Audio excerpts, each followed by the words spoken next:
Yes, I just finished watching The Bash. An interesting pay-per-view for many reasons. One of the reasons being that a lot of the wrestlers on the card at The Bash are not the guys we are used to see getting pay-per-view time. I'm talking about Dolph Ziggler. The Great Khali ain't getting that much pay-per-view time anymore. We have seen tag team titles being defended on a pay-per-view finally. That didn't happen at WrestleMania 25, one of the matches I really looked forward to. When Miz and Morrison faced the Clones, with the winners becoming the undisputed tag team champions. We also have women competing for titles. We had once again the Intercontinental title defended at the pay-per-view, and the Miz faced John Cena in a David versus Goliath match, a match I got disappointed in that match, because I hoped the Miz would be able to bring more to the table, to have, after all these months, it's been months they have building this feud. I really thought that the Miz would not win the match, because that would have been one of the major upsets in WWE history, and perhaps the upset of the year. But I really hoped that the Miz would have been able to get some offense in.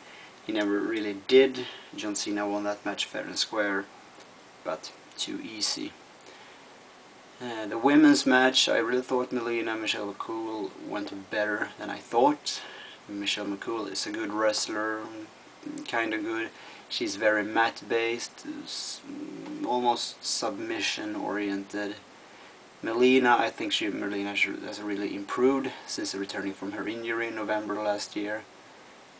Pretty good match. Okay. Tag team titles match. I really like this thing going on now with Vince provoking Theodore Long, causing him to make rash decisions, just to impress Vince, hence like booking Edge and Chris Jericho into that tag team match. Unfortunately, as we know now, Edge is out with yet another injury.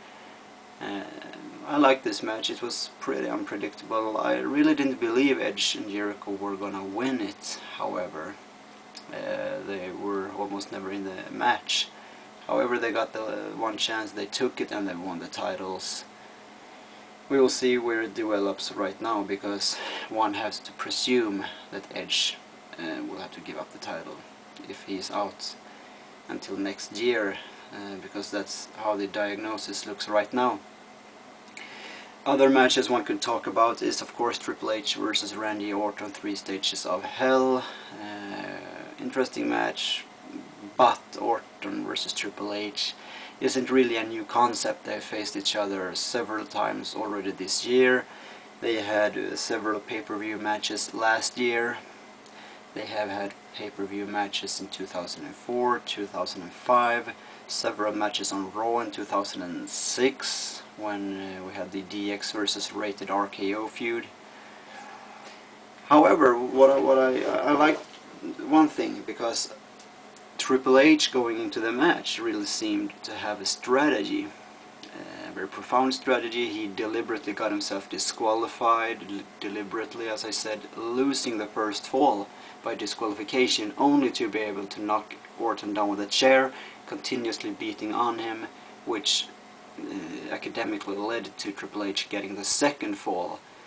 And Triple H then had Orton beat, rolling the stretcher up the ramp. However, Cody Rhodes ran out and made the save. Triple H then again had Orton beat, but Ted DiBiase ran out to make the save just before the stretcher crossed the line.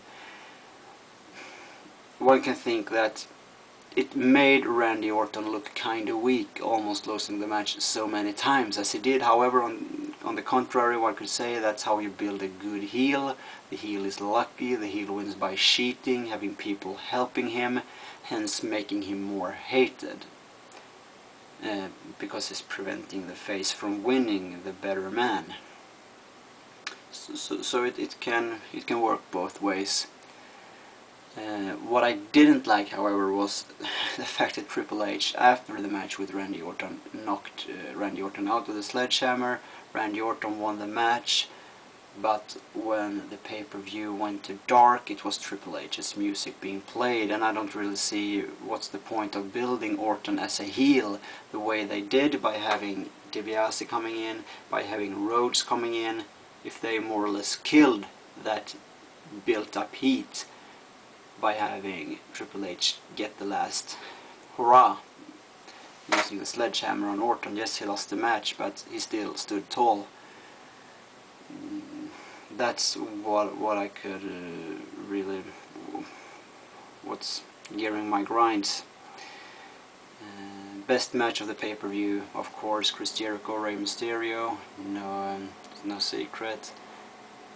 Really no sensation. Those two guys are putting on 4 great matches as of now. 4 great matches.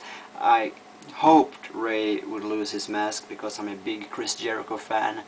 On the contrary, I really didn't see that happening either, because Rey Mysterio's masks is what really is Rey Mysterio, and it would kinda kill his momentum having him lose that mask. And as the stipulation apparently was that he was never allowed to wear a mask again. Did he lose that match? I really couldn't see that happening, because WWE is selling way too many masks.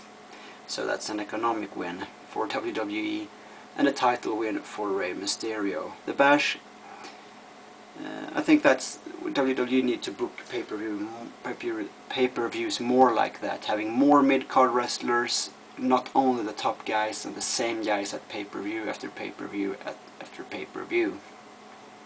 So I think this was a good way for WWE to book a pay-per-view.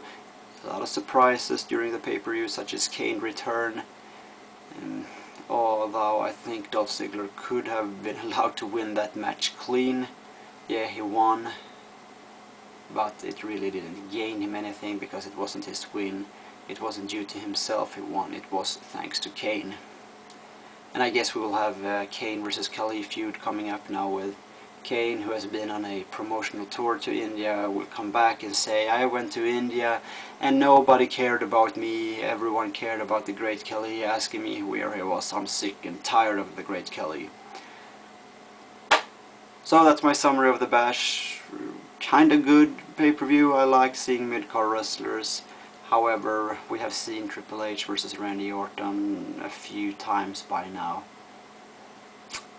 So I think it's enough. Thank you.